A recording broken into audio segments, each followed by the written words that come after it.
Umar hadir kembali menyapa mitra JIC dan apa kabar semuanya?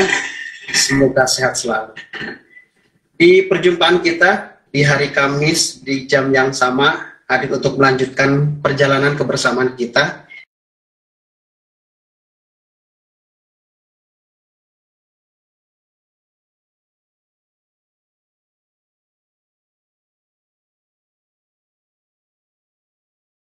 Tentunya sangat menarik untuk kita ikuti bersama. Dan pastinya selain mitra yang bergabung di FM 107.7, selamat mengikuti. Juga Andi Umar menyapa mitra yang bergabung melalui audio streaming di www.islamicstripcenter.org.id, dan juga mitra yang bergabung di live Facebook kita, selamat mengikuti.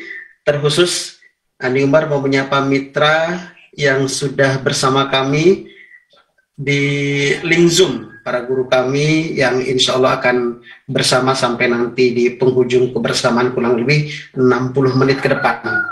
Baik mitra JC, tema kali ini kita akan membahas tentang sebuah polemik atau menyikapi polemik asuransi syariah dan public figure. Nah, untuk membincangkan tema ini sudah hadir di tengah-tengah kita para pengasuh. Yang pertama ada Prof. Cipto Hadi Sawarjono PhD, alhamdulillah di tengah aktivitas serta kesibukannya menyempatkan hadir bersama kita, dan juga nanti insya Allah hadir segera bersama kita Profesor Daniel M. Rashid PhD, ya insya Allah mudah-mudahan beliau juga bersama kita nanti. Dan kedua pengasuh tetap kita ada Dr. Kausari Jasalman MSA dan juga Dr. Nanang Sonhaji MSI, dan hadir bersama kita Kaprodi S1 Ekonomi Syariah dari UHW Universitas Hayamuruk ada Dr. Wiwik Lestari.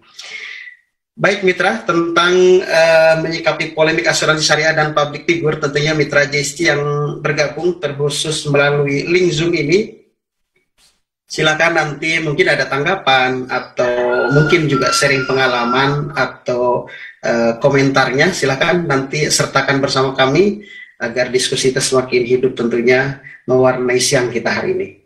Baik, mitra JC boleh nanti di kolom chat atau nanti kalau waktu memungkinkan boleh langsung bersama Andi Umar dan langsung pertanyaan ditujukan kepada para narasumber.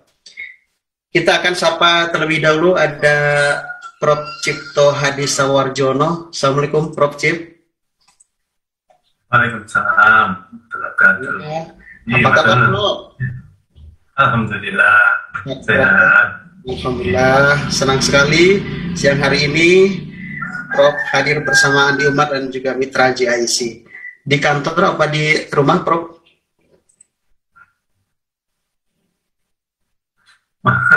Sejak pandemi itu saya belum pernah keluar gitu ya. Belum keluar ya? Sejak berapa tahun itu? 2 tahun ini saya tidak pernah keluar. Ya, dia kan keluar di paling-paling ada sesuatu kepentingan. Kalau ke dokter gitu ya, baru gitu ya. Kalau enggak ya, kalau bisa di rumah saja.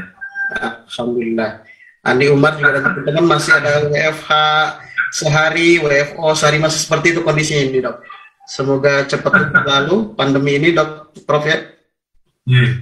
Baik, Andi Umar mau menyapa Dr. Kausar, sudah ada bersama kita. Assalamualaikum Dr. Kausar. Waalaikumsalam warahmatullahi wabarakatuh. Sehat Dr. Kausar? Sehat. Iya, di rumah sehat ya. Di rumah ya atau di kantor hari ini? Hari ini di rumah ini. Di rumah ya. Ya, alhamdulillah. Cerah di sana, Dokter. Cuacanya cerah di Sidoarjo ini. Secerah di hati Umar hari ini. Alhamdulillah. Cuman di sini cuaca lagi ini nih, lagi hujan. Lagi hujan ya di sana ya Pak. Iya. Baik, ada Dr. Nanang Sonhaji. Assalamualaikum, Dr. Nanang. Waalaikumsalam warahmatullahi wabarakatuh, Bang Andi. Gimana, sehat dok? Alhamdulillah sehat, mudah-mudahan juga semua sehat. Amin. Untuk juga guru saya Prof. Cip, mudah-mudahan selalu diberikan kesehatan. Amin ya Allah. Ya. Iya, baik, terima kasih ya Dr. Nanang sudah hadir bersama kita. Mau menyapa Dr. Wiwik juga nih. Assalamualaikum Dr. Wiwik. Waalaikumsalam, Bang Andi, salam kenal. Iya, salam kenal juga. Prof. Cip juga saya dari Perbanas, Prof. Mudah-mudahan masih ingat. namanya yang masih ingat. Saya dulu manajemen UNER, Prof. Jadi Jadi pertanyaan. jadi yang cerita itu. Iya, betul. Ya, baik. Terima kasih Dr. Wiwik bersama kita. Nampaknya Prof. Daniel sepertinya belum bersama kita. Ya, baik. Seperti biasa, Mitra JIC kita ingin dengar satu semangat nih. Seperti semangatnya Prof. Cip untuk hadir bersama kita, gitu ya. Untuk Mitra JIC yang tidak bersama kita di link partisipan Zoom, tentu saja bisa mendengarkan langsung apa tanggapan beliau, apa komentar beliau mungkin berkaitan dengan tema tentang asuransi syariah dan juga public figure. Untuk itu kita berikan kesempatan Prof. Cip menyapa kita semua. Silakan Prof. Cip. Baik, Assalamualaikum warahmatullahi wabarakatuh. Selamat siang semuanya. Jadi yang perlu saya sampaikan kepada, terutama kalau saudara ibu bapak sekalian sudah menjadi public figure gitu ya. Jadi kalau sudah mau ikut asuransi, ya pilihlah asuransi yang syariah. Ini aja yang perlu saya sampaikan. Karena itu adalah seperti halnya mergernya bank gitu ya. Mergernya bank. Itu memang kalau mau membesarkan aset caranya merger gitu kan, sama dengan ini. Tapi kalau semua orang yang mengaku muslim itu menggunakan bank syariah, rasanya loh ya nggak perlu merger gitu. Jadi langsung aja. Jadi otomatis akan membesar sendiri. Demikian juga dengan asuransi syariah. Kalau kita mempunyai niat menjadi insurance, mengasuransikan, silakan ikuti di sini. Saya kira itu aja. Terima kasih. Assalamualaikum warahmatullahi wabarakatuh. Waalaikumsalam warahmatullahi wabarakatuh. Wah, padat, terlalu singkat sebenarnya Prof. Ingin banyak ngobrol dengan Prof, tapi insya Allah nanti ada sesi berikutnya Prof ya, di bagian pertengahan atau di bagian akhir setelah nanti kedua narasumber memaparkan bahasan ini, mengembangkan lebih lagi. Nanti Mitra JIC dan para partisipan bisa bersama kami bergabung. Baik Mitra, yang baru saja bergabung terutama di FM 107.7 dan juga melalui audio streaming di www.islamicstripcenter.org.id, dan kini saatnya kita untuk sama-sama dengarkan paparan dari kedua narasumber. Yang pertama kita berikan kesempatan Dr. Kausar berkenan dengan asuransi syariah dan public figure nih. Tafadhol Dr. Kausar. Baik Bang Andi, terima kasih atas kesempatannya. Assalamualaikum warahmatullahi wabarakatuh. Salam. Alhamdulillah, wassalatu wassalamu ala rasulillah, wala hawla wala quwata illa billah. Mitra JIC yang dirahmati Allah SWT, dan kesempatan hari ini ya kita akan sedikit ya membahas ya apa yang beberapa waktu yang lalu menjadi sebuah perbincangan ya berkaitan dengan asuransi syariah dan juga masalah ya atau kasus yang menimpa salah satu public figure ya.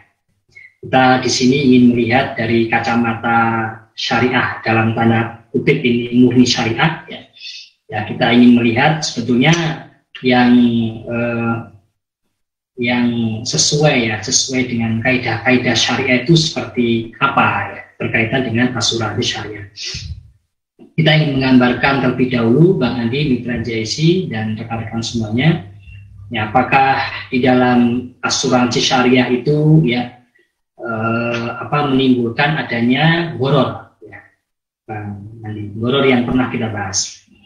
Apakah juga di dalam asuransi syariah itu harus jelas ya hak dan kewajibannya ya, dari masing-masing tentu dari ya dari peserta asuransi syariah, dan apakah jumlah klaim yang diterima itu dalam perspektif syariah itu harus sama dengan jumlah pembayaran yang dilakukan. Sehingga kalau itu bisa kita jawab Bang Andi, maka sebetulnya polemik ini sebetulnya selesai kalau kita ingin melihat dalam kacamata syariah ya. Tapi kita ingin sampaikan dulu ya ketentuan-ketentuan syariah. Kalau kita melihat pada asuransi konvensional itu dilarangnya ya itu karena ada di situ unsur gharornya tingkat tinggi. Nah, ada gharor tingkat tinggi, ketidakjelasan. karena dari sisi peserta juga bayar preminya juga nggak jelas sampai kapan, ya. Kemudian dari sisi klaim yang akan dia terima juga tidak jelas, ya. Kemudian dari pihak perusahaan asuransi juga kapan akan dia bayarkan klaimnya itu juga tidak jelas. Nah, sehingga disinilah ketika masing-masing ada unsur ketidakjelasan, nah disinilah muncul adanya gharar tingkat tinggi, ya, yang dilarang oleh syariat, dan juga adanya unsur qimar. Qimar itu artinya judi. Pada satu keadaan dia menguntungkan satu pihak, pada satu keadaan yang lain bisa jadi menguntungkan pihak yang lain. Ya, kemudian juga di dalam asuransi konvensional itu ya bermasalah dalam hal adanya riba. Pernah kita bahas riba baik, ya, riba jual beli. Ya, di sini diasumsikan pihak yang menerima, ya, dengan perusahaan asuransi itu, ya, khususnya dari sisi pihak peserta itu nggak sama, ya. Jumlah yang dia bayarkan nggak akan sama dengan jumlah yang akan dia terima, ya, sehingga timbullah adanya riba jual beli, ya, itu yang konvensional. Sekarang kita masuk ke syariah. Kalau di syariah pernah kita ulas sedikit terkait dengan syariah, pedoman-pedomannya, dan yang menjadi acuan dalam asuransi syariah itu adalah akad hibah, ya, akad hibah atau akad donasi. Tapi hibahnya di sini mengikat, ya. Jadi pihak peserta itu ketika dia menjadi anggota, ya, atau peserta dari asuransi syariah, dia membayar kontribusi, ya. Dia membayar kontribusi atau dia bayar bayar kontribusi atau kita silakan premi, ya, kalau di konvensional, ya. Kemudian dana itu akan dikelola oleh perusahaan asuransi, ya. Dan dalam hal pengelolaannya itu maka perusahaan asuransi akan mendapatkan fee atau ujroh. Dan nanti ketika timbul adanya resiko, ya, resiko itu prinsipnya kalau dalam syariah itu dibagi, ya, resikonya itu dibagi. Sehingga nanti yang melakukan pembayaran resiko itu adalah, ya, peserta asuransi sendiri. Ya, karena dana tabaruk itu sebetulnya miliknya peserta asuransi, bukan miliknya perusahaan asuransi. Ya, beda dengan perusahaan asuransi konvensional. Ya, sehingga kan akad utamanya itu hibah. Jadi nanti dalilnya itu, ya, ta'awanu 'alal birri wa taqwa. Ya, saling berbuat kebaikan dan takwa di antara kalian.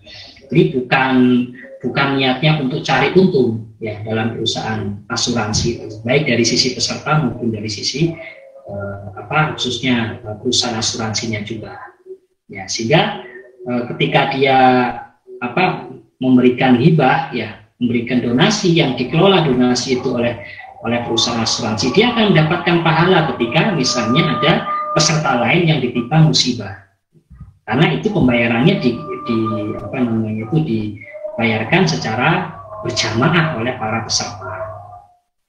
Nah, itu yang harus kita perhatikan terlebih dahulu, ya. Dan karena ini adalah akad hibah, ya, akad donasi, maka sebetulnya dalam jual beli itu, dalam akad donasi itu nggak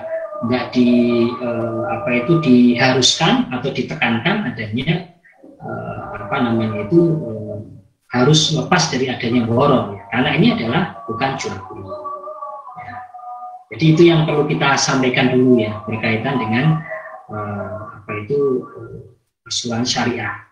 Bang Andi, saya serahkan ke Bang Andi terlebih dahulu.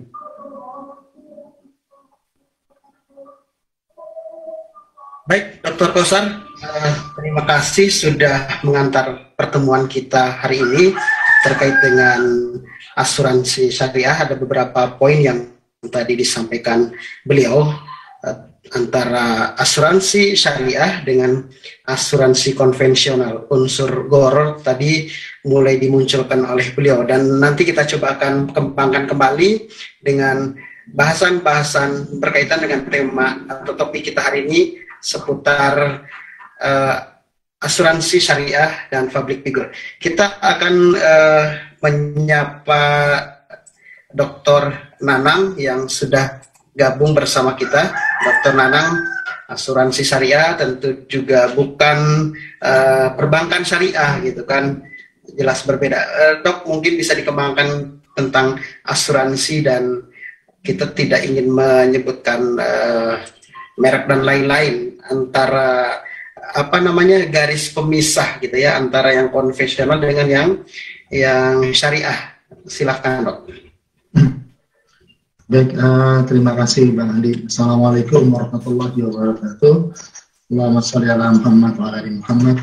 Alhamdulillah kita sudah secara istiqomah berhasil mempertahankan thalabul ilmi kita pada setiap kajian hari Kamis, gitu ya. Saya juga mengucapkan terima kasih kepada guru saya, Prof. Kip, ya, yang senantiasa bisa menemani kami, membimbing kami dan memberikan pencerahan, serta rekan-rekan, ya, kolega, dan juga para mahasiswa serta para praktisi, ya, yang senantiasa terus ikut dalam diskusi kita yang menarik ini. Jadi seperti yang tadi disampaikan oleh Ustadz Dr. Kausar, jadi memang ketika kita bicara tentang asuransi syariah, jadi secara prinsipil itu kajian ekonomi Islam selalu mengedepankan yang namanya pertama adalah asas keadilan, kemudian tolong menolong, ya, menghindari kezaliman, ya, kemudian pengharaman terhadap riba, serta penghilangan unsur gharar. Jadi setiap kajian kita, dalam diskusi kita, selalu kita menekankan pada 5 hal itu. Begitu juga ketika kita sekarang sedang berdiskusi bagaimana asuransi syariah, ya, dalam praktiknya saat ini, ya, serta beberapa polemiknya dalam hal praktik. Jadi di samping prinsip dasar yang harus dipenuhi oleh lembaga asuransi syariah tersebut, maka asuransi syariah juga harus mengembangkan sebuah manajemen asuransi syariah yang profesional, begitu, yang mandiri, terpadu, dan tidak menyalahi aturan dasar dalam prinsip-prinsip syariah.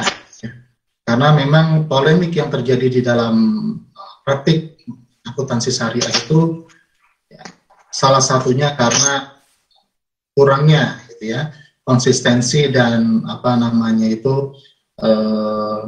pengawasan terhadap bagaimana melaksanakannya itu dengan manajemen yang profesional dan baik, ya, itu. Nah, oleh karena itu saya berpikir bahwa agar selalu sesuai dengan syariah Islam, maka prinsipnya asuransi syariah itu harus ada pengurus syariahnya, ada dewan pengurus syariahnya.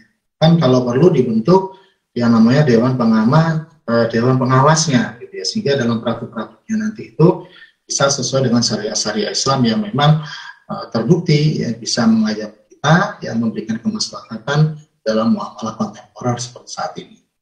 Ya, karena memang kalau kita lihat ada beberapa hal yang memang seringkali kita masih menjadi polemik, begitu ya. Utamanya misalkan saja dalam hal jaminan atau risiko seperti tadi disampaikan oleh Ustaz Dr. Kausar.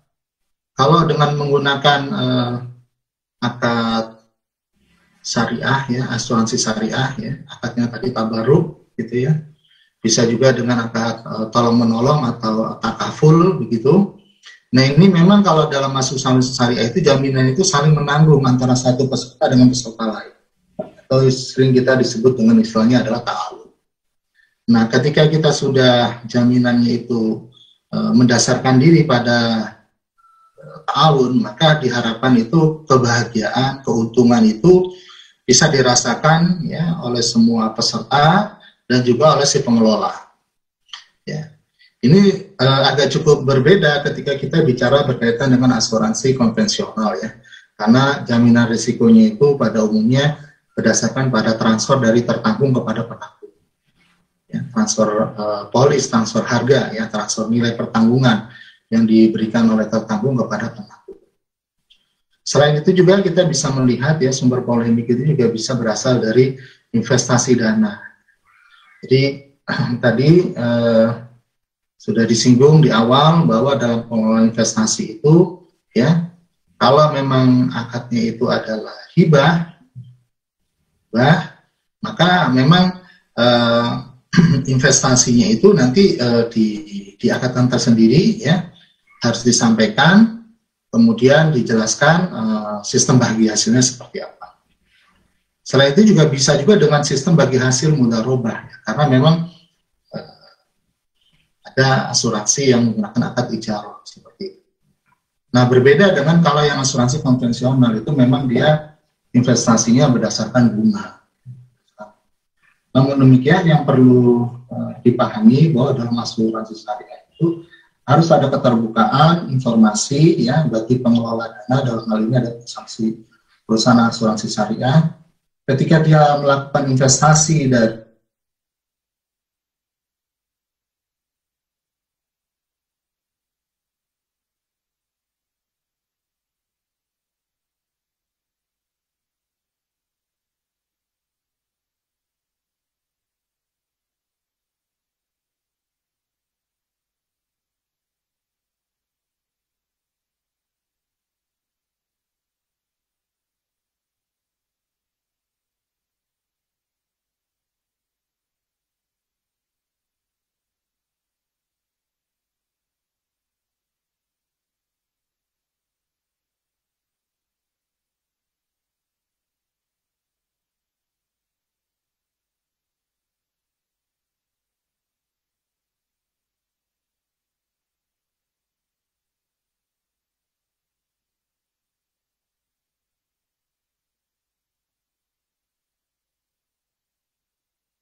Recording in disampaikan kepada progress.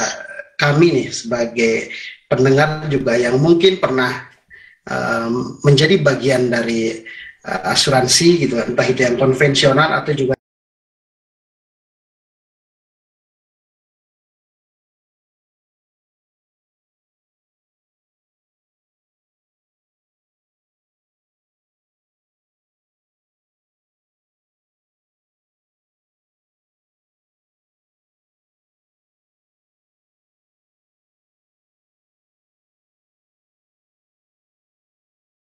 mungkin mitra ada pengalaman sebelum-sebelumnya, atau mungkin mitra hari ini ingin dapatkan lebih pencerahan dari narasumber kita tentang asuransi syariah. Ya, bagaimana nih, Dok? Baik, Bang Andi, yang perlu kita pedomani ya dalam akuntansi syariah ini bahwa akad yang terjadi antar peserta itu ya adalah akad tabaruk, ya, akad tabaruk, akad kebaikan, ya. Artinya tujuannya untuk kebaikan dan juga tolong menolong antar peserta, bukan untuk tujuan komersial. Ya, ini harusnya melekat pada seluruh produk asuransi. Ya, ini melekat pada seluruh produk asuransi. Dan ini yang dilakukan antar peserta ya, pemegang polisi, baik itu asuransi jiwa, asuransi kerugian, ya, asuransi kesehatan, itu dasarnya adalah akad tabaruk. Ya, kemudian yang kedua, akad yang terjadi antara entitas ya dengan peserta itu akad wakalah. Ya, wakalah bin. Wakalah itu Bang Andi ada yang kalau praktek zaman Nabi dan para sahabat ada wakalah yang dengan mendapatkan fee. Ada wakalah yang tanpa fee. Ya, contoh Rasulullah itu pernah mengutus ruah untuk memberikan kambing ya. Itu tanpa ujroh ya. Kemudian Rasulullah pernah mengutus sahabat untuk menarik pajak untuk menarik zakat kepada wajib zakat ya. Itu Rasulullah memberikan ujroh ya. Ya, dalam konteks di entitas syariah ya, maka yang digunakan adalah wakalah bin ujroh.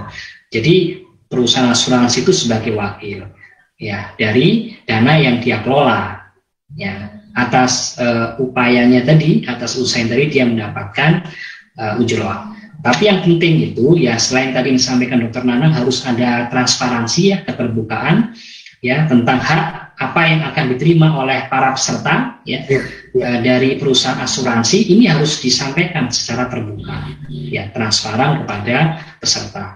Yang paling penting itu harus kita pahami ya, baik itu nasabah asuransi syariah atau calon nasabah, itu bahwa asuransi syariah itu berbeda dengan perbankan syariah. Ya, kalau perbankan syariah itu akadnya jelas, akadnya wadiah atau akadnya qard. Jadi nanti ya nasabah itu pasti akan terima dana utuh seperti yang dia simpan. Kalau dia menyimpan uang ya, Bang Andi tabungan 1 juta, dia akan terima 1 juta. Tetapi dalam konteks di dalam asuransi syariah itu nggak bisa seperti itu. Ya, karena itu akadnya hibah. Ya, itu bisa dicontohkan dulu praktek ketika zamannya sahabat ya, Abu Musa al-Asy'ari. Ini ada suku namanya suku al-Asy'ari itu Bang Andi. Kalau kekurangan bahan makanan itu seluruh masyarakat urunan makanan Bang Andi. Ya, urunan makanan, dan tentu urunan beda tiap orang gitu. Kemudian ditaruhlah yang makanan tersebut dalam satu tempat gitu ya. Dan kemudian akan dibagi rata sama semuanya untuk seluruh para sahabat. Ya. Sehingga apa yang terjadi? Sehingga dalam konteks itu ya Rasulullah memuji ya, perilaku dari suku al-Asy'ari. Apa yang mereka berikan ya, yang kemudian dikumpulkan ya menjadi sebuah makanan kelompok itu ya, kemudian dibagikan, itu tidak sama jumlah yang dia berikan dengan jumlah yang dia terima ya. Sehingga kenapa? Karena akadnya hibah. Kalau akadnya hibah itu akad tabaruk murni kebaikan, itu yang asalnya nggak boleh Bang Andi. Contoh saya memberikan pinjaman ke Bang Andi ya, berikan pinjaman 1 juta, kan kembalinya 1 juta, tapi kan jangka waktunya mungkin temponya 1 bulan, temponya 1 tahun. Itu kan ada unsur riba nasiahnya sebetulnya. Iya kan? Karena ada tempo waktu. Ya. Tetapi karena ini adalah akad kebaikan, riba nasiah itu dimaafkan. atau enggak berpengaruh, atau memang enggak masalah karena dalam akad kebaikan. Ya, kalau demikian juga dalam asuransi syariah ini, jangan peserta itu ketika menjadi peserta asuransi syariah dia merasa harus kembali uangnya seperti yang dia berikan. Berarti sama aja nanti dengan akad yang ada di bank syariah. Nah, ini yang harus dipahami sehingga nasabah itu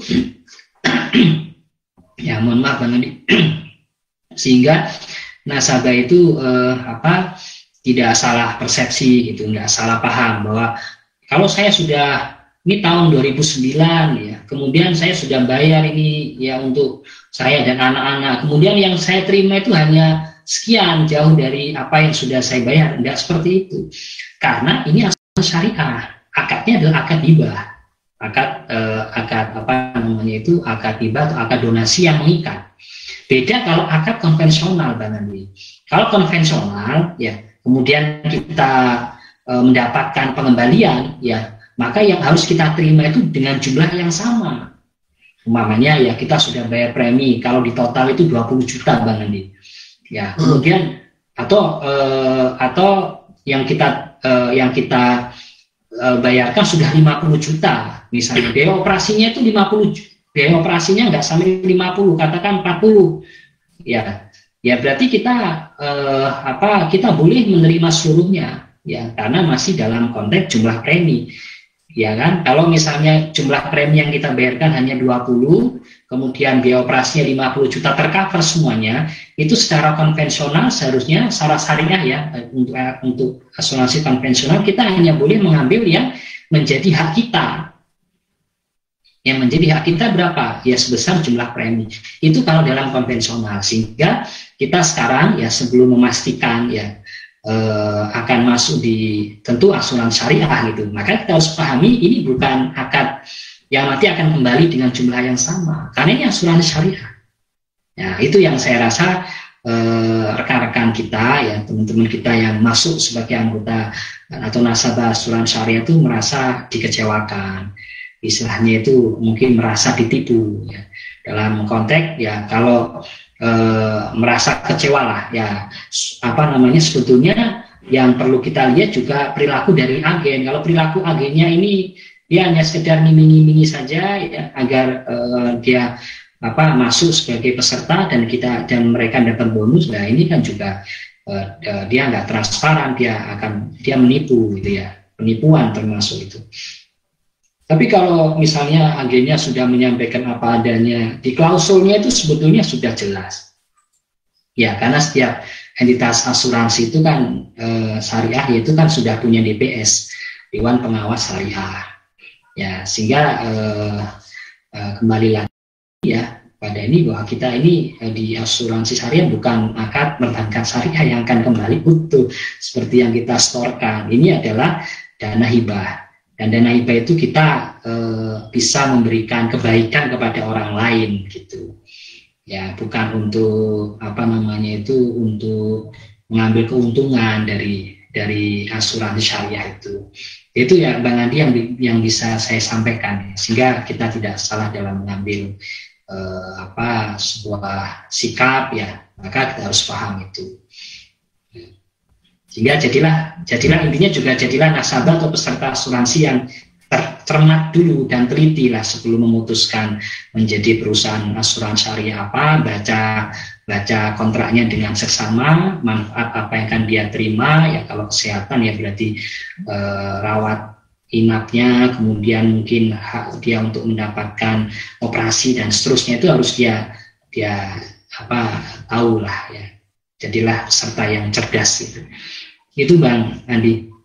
Ya, kalau Andi mau ke Dokter Nanang ya, kalau misal kita yang berniat untuk mendirikan sebuah asuransi syariah dalam hal ini, atau sebuah intensitas atau yang ingin mendirikan profit ataupun juga non profit, nah sebaiknya yang harus disiapkan ini entitas yang mau mendirikan asuransi syariah, apakah harus bersiaga untuk yang non-profit saja? Bagaimana kalau kita membayangkan dengan mendirikan asuransi syariah harus juga profit? Sejauh ini Dr. Nana bagaimana nih? Ya, baik, Bang Andi. Ya.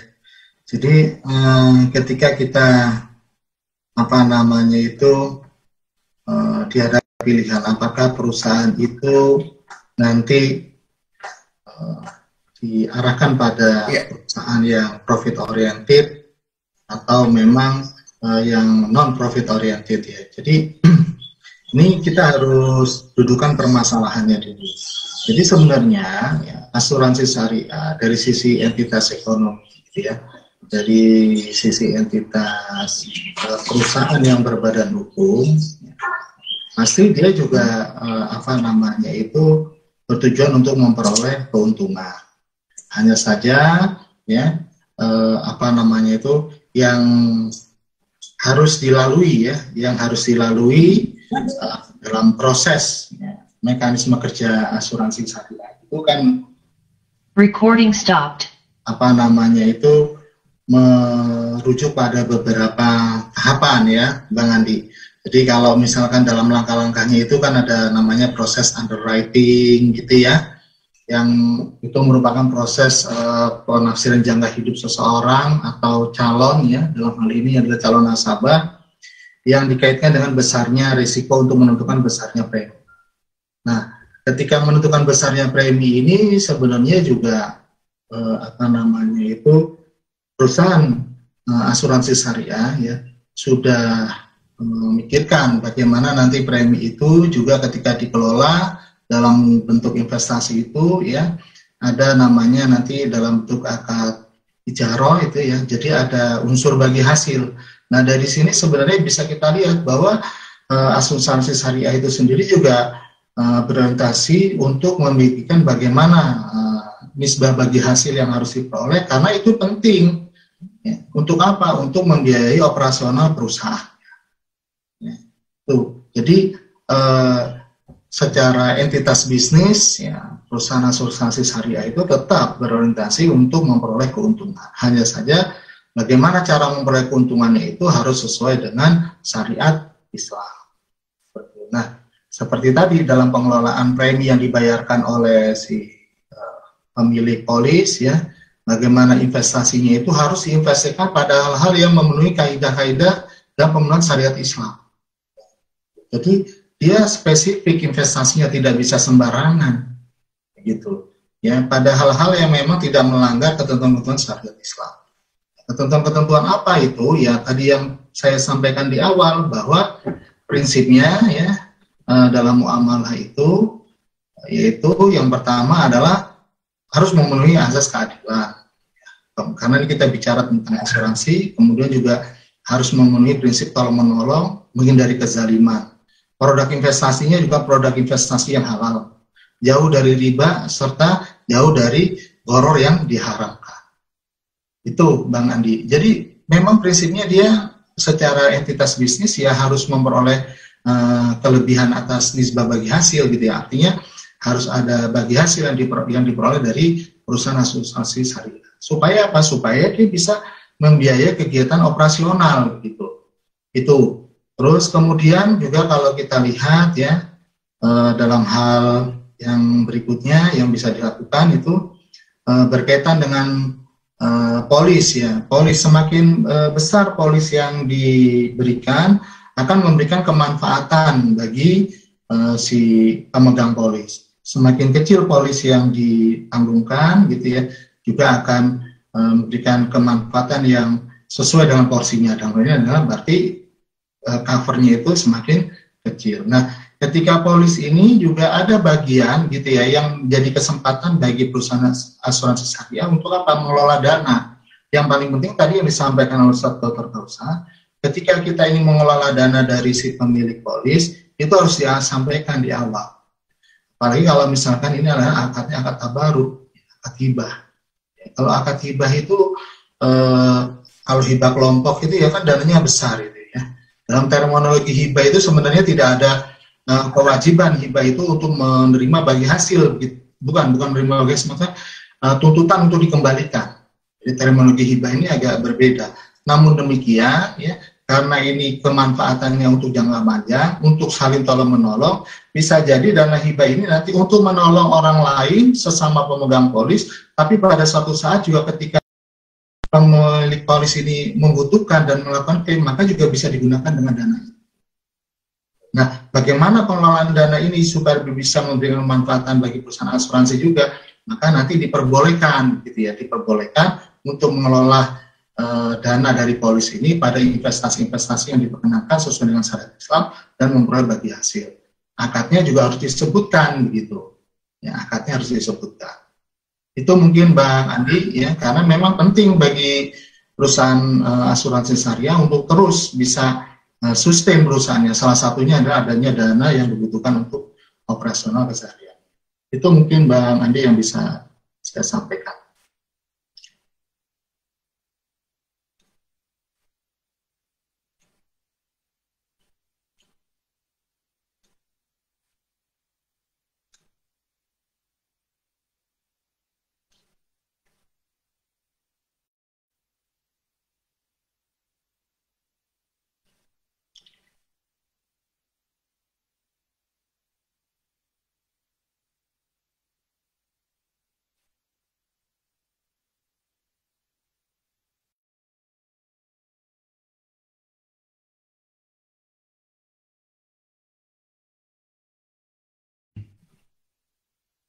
Sepertinya. Assalamualaikum Pak Kausar.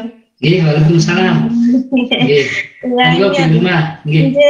Untuk menambahkan saja Pak Kausar, Sugeng Santen, Prof. Dep, sehat selalu. Kaulah ya Pak Kausar. Jadi alhamdulillah seperti yang disampaikan oleh Prof. Kausar sama Dr. Nanang itu memang benar. Artinya di dalam perusahaan asuransi ini terkait dengan asuransi syariah, kita tidak mempunyai akad jual beli, tetapi memang akadnya adalah tabaru, itu murni dan kita sudah harus sampaikan di awal setiap kita edukasi ke klien. Jadi pada intinya waktu setiap saya itu ke tempat klien atau masyarakat pada umumnya, saya akan sampaikan secara tujuan dulu Pak Kausar. Jadi bagaimana seorang klien ini berniat mengikhtiarkan bukan untuk mencari besarnya UP yang dia terima atau manfaat untuk nyesewu rawat inapnya kelahnya sekian itu bukan tujuan utama. Tapi tujuan utamanya bagaimana kita menyiapkan diri untuk meminimalkan risiko yang suatu saat Allah akan berikan ke kita supaya nggak merepotkan orang banyak, istilah seperti itu keluarga kita Pak Kausar. Jadi tujuan utama yang harus kita sampaikan kembali lagi diniatkan bukan untuk mencari profit di saat kita mau buka polis, tapi di sini benar-benar kita niatkan menginfakkan sebagian income kita di jalan Allah untuk membantu sesama saudara kita di dalam keluarga besar syariah ini. Kemudian terkait dengan polemik yang terjadi di akhir-akhir ini di medsos itu Pak Kausar, sebenarnya yang harus kita tekankan, setiap agent itu saya sangat-sangat istilahnya gimana ya Pak ya, sangat cemas ya, istilahnya khawatir karena apa? Tingkat pengetahuan untuk upgrade ilmu terkait dengan bagaimana proses di rumah sakitnya sendiri di saat klaim itu akan terjadi, mau direncanakan tindakan bedah atau dan sebagainya, kemudian dilanjut untuk forward ke perusahaan sendiri melalui underwritingnya sendiri. Ini enggak semua tenaga pemasar diberikan kesempatan untuk langsung berhubungan dengan pihak perusahaan terkait Pak Kausar. Seperti yang saya alami secara pribadi, hampir setiap klaim yang saya coba ikhtiarkan lewat baik itu di keluarga yang terkena musibahnya, klaim diterima ataupun kita saat follow up ke perusahaan itu memang membutuhkan satu komunikasi yang hari ini benar-benar tidak sembarangan Pak Kausar. Jadi intinya seperti kasus yang terakhir terupdate, itu seorang tokoh DPR ya terkenal, nasabah ini sebenarnya ada pengajuan ibaratnya dari kartu yang semulanya yang diambil adalah plannya masih yang paling plan sederhana ya, sewu kelas 2 misalkan, kemudian di-upgrade ke kelas yang black card, hitam, itu dengan limit pengcoveran yang minimal tidak ada batasan dalam setiap tindakan, sedangkan proses perubahan dari kartu yang lama ke baru ini hampir 1 tahun, itu belum approve. Nah, kasus di sinilah yang kenapa akhirnya pihak perusahaan ini menyetujui kasusnya daripada public figure ini, istilah seperti itu. Dan itu belum pernah disampaikan ke masyarakat seperti itu, Pak Kausar. Dan inilah yang menyebabkan untuk saat ini pihak transparansi baik dari perusahaan atau klien bahkan agent itu harus benar-benar satu frekuensi, satu pemahaman yang hari ini benar-benar harus dipahami dan itu tidak mudah. Contoh nyata kemarin misalkan nih Pak Kausar, ada klien kami juga nih, beliau sebelum mengajukan klaim bedah saraf mata, itu akan ada tindakan operasi di Rumah Sakit Mitra Surabaya. Dan diprediksikan biaya yang harus dibayarkan itu sekitar 200 sampai 400 juta.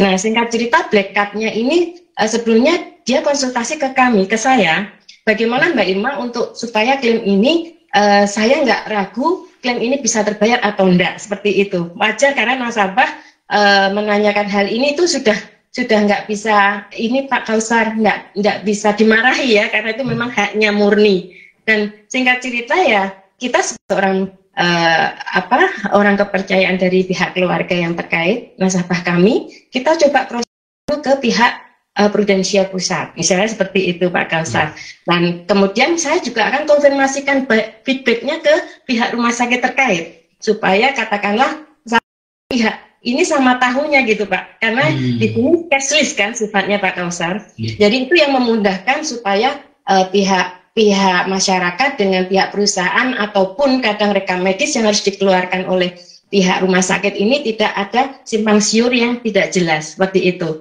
Sebenarnya semua klaim itu nggak sesulit yang dibayangkan agent yang tidak paham prosedur feedback ke perusahaan pusat.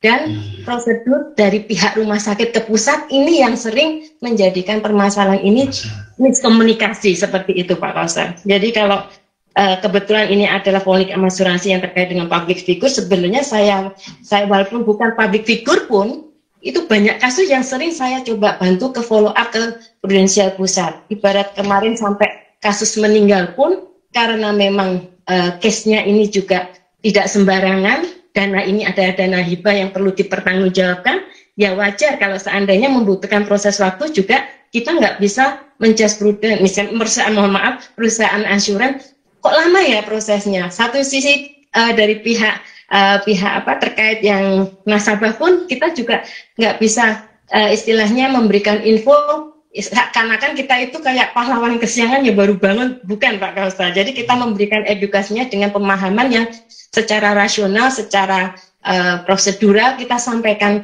sejauh mana proses ini berjalan, baru tahap kemana. Ini harus bisa dikuasai oleh artinya pihak agent, praktisi yang langsung terkait dengan polis yang dimiliki nasabah ini harus benar-benar terampil dan artinya dia harus siap benar dengan legowo ati. Karena apa? Dari sisi komisi itu tidak ada sama sekali Pak, nggak imbang Pak.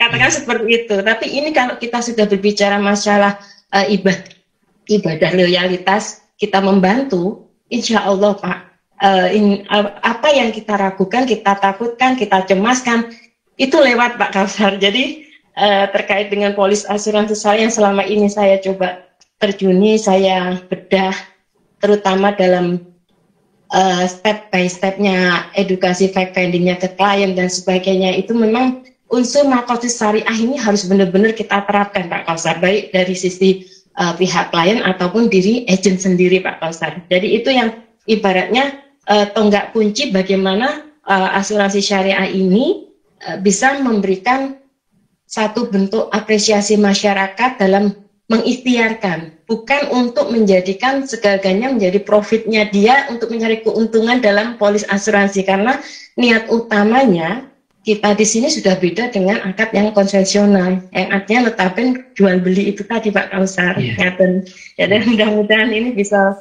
memberikan sedikit gambaran supaya kita masyarakat umum sudah nggak ada tanda tanya besar lagi dan ragu lagi. Baik. Terima sangat Pak Kausar. Terima sangat Bu Irma. Terima atas banyak sharingnya. Baik, terima kasih Bu Irma ya. Tadi saya juga jaringan di sini kurang bersahabat ini, Dr. Kausar, Dr. Nanang, mohon maaf. Dr. Wiwik, gimana? Masih bertahan, Dr. Wiwik, atau katanya tadi? Iya, ini mau ngajar. Sebetulnya materinya menarik sekali. Karena kebetulan saya juga mengajar di lembaga keuangan syariah, jadi salah satunya juga pengetahuan tentang asuransi syariah ini dari sisi, kalau dari Pak Kausar dan Pak Nanang kan akuntansinya, kalau kami dari sisi kelembagaannya, sisi finance secara umum. Tapi mohon maaf ini saya izin dulu ya, dan sukses. Ya. Baik. Terima kasih. Baik, sama-sama Dr. Wiwik. Ya, sebenarnya ada tugas yang sudah menanti. Ya, alhamdulillah kita sudah silaturahmi. Tapi mungkin ada saran atau ada tanggapan lain, Dr. Wiwik, sebelum pamit atau sudah? Iya, setuju. Saya tapi memang saya tertarik juga, memang betul dari saya kebetulan saya juga ini termasuk peserta ya. Saya mengajar, saya juga mengaplikasikan, saya punya ikut jadi peserta asuransi syariah, gitu ya, juga di Prudensial di IMA. Sudah lama itu, anak saya kecil gitu ya. Alhamdulillah sih baik-baik saja.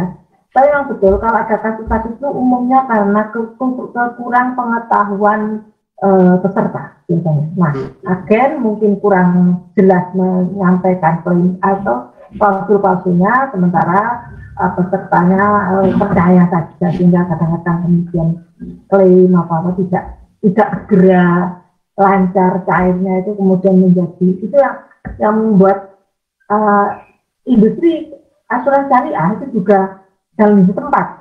Yaitu Irma mungkin itu sebagai pengamat juga aslinya nanti, bahwa kita tuh susah sekali menjelaskan kepada calon-calon nasabah atau itu bagaimana untuk bisa membantu. Sebetulnya itu adalah bagi diri sendiri dari sisi manajemen ya.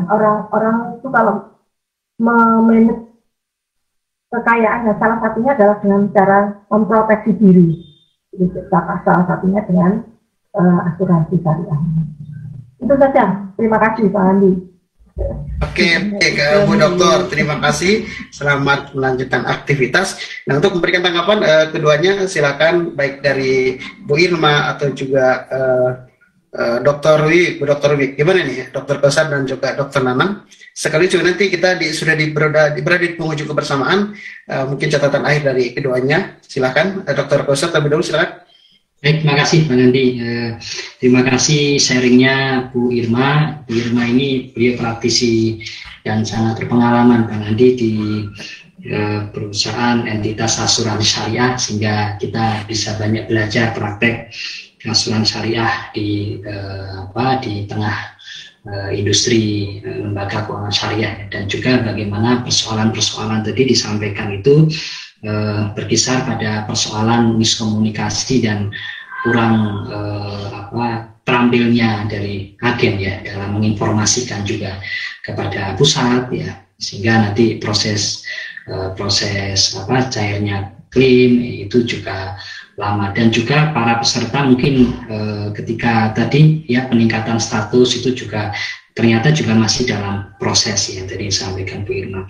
Itulah alasan-alasan yang harus kita sampaikan ya, bahwa pentingnya kita sebagai seorang calon nasabah ya untuk mengilmui dulu ya, memahamilah konsep asuransi syariah itu seperti apa ya, sehingga nanti tujuannya adalah ya untuk jaga-jaga nanti ada potensi kerugian nanti atau potensi resiko di masa depan, itu dengan asuransi syariah itu bisa ada sharing resiko di situ dengan para peserta yang lain ya, Dan juga kita harus paham bahwa dana tabaruknya peserta itu miliknya peserta, ya, bukan miliknya perusahaan entitas asuransi.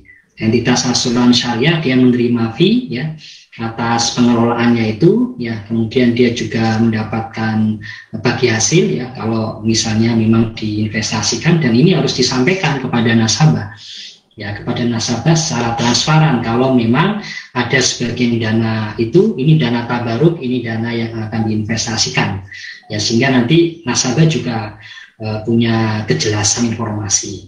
Kalau berkaitan dengan mudorobah, Bang Andi dan Mitra JSI, nggak boleh adanya goror, ya, nggak boleh adanya goror, ya, harus diminimalkan itu ketidakjelasan. Tapi dalam konteks di akad hibah, karena ini akad hibah ya antara peserta dengan dengan perusahaan asuransi, maka goror itu, ya, yang memang tidak kaitannya dengan di sini akad jual beli, ya, sebetulnya diperkenankan. Karena ini bukan akad jual beli. Kalau secara konsep syariahnya seperti itu. Ya, semoga entitas asuransi syariah bisa terus tumbuh dan berkembang, nanti menjadi primadona lah, mengalahkan asuransi yang konvensional. Mungkin itu Bang Andi. Nggih. Sedikit menambahkan boleh Nggih dari izin mumpung ini kan. Jadi silakan Bu Irma. Nggih. Maaf waktunya ini. Nggih. Insya Allah kami juga ingin menyampaikan untuk sebagai saling mengingatkan mawon Pak Kausar, dari sisi seorang nasabah, senilai uang apapun yang diberikan dalam polis asuransi, misalkan mohon maaf Pak Kausar ya, terkait dengan uang pertanggungan, jangan lupa kita harus memberikan edukasi ke ahli waris. Jadi intinya pengelolaan dana santunan yang sudah diakadkan hibah dari para peserta ke keluarga yang menerima ini, pengelolaan pun juga harus secara syariah diedukasikan sejak dini oleh pihak terkait keluarga yang menerima. Jadi itu merupakan satu rangkaian yang kita nggak bisa tebang pilih Pak Kausar, jadi supaya dana hibah ini benar-benar mendapatkan keberkahan untuk semua peserta. Itu ya, seperti itu Pak Kausar. Dan saya nikah yang mawon. Terima sangat sharingnya. Iya, baik Bu Irma. Terima kasih. Dr. Rana?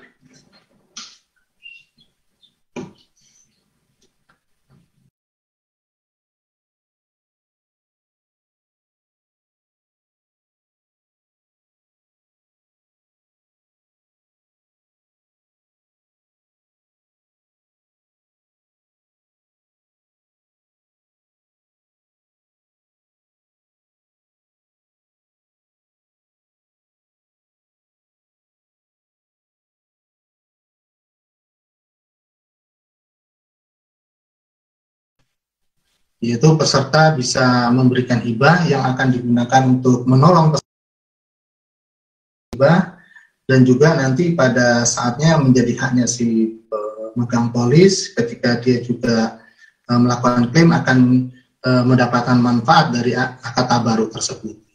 Sedangkan perusahaan itu ya sebagai pengelola dana hibah.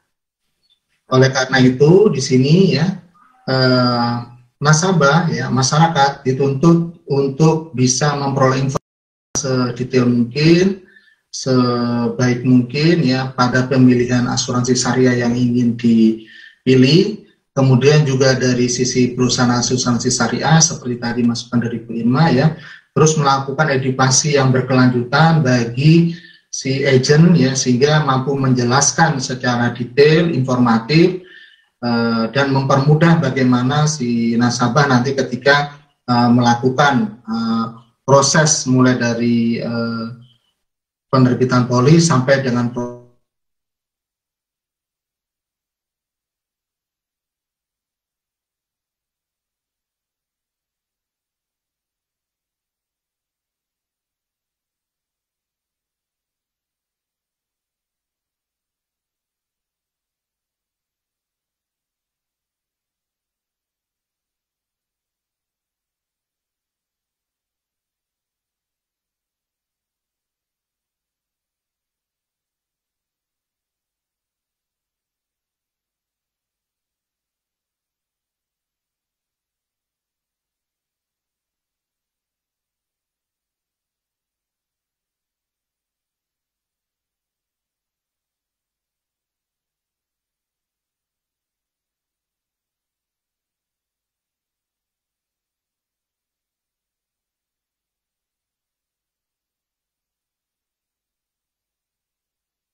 kasih.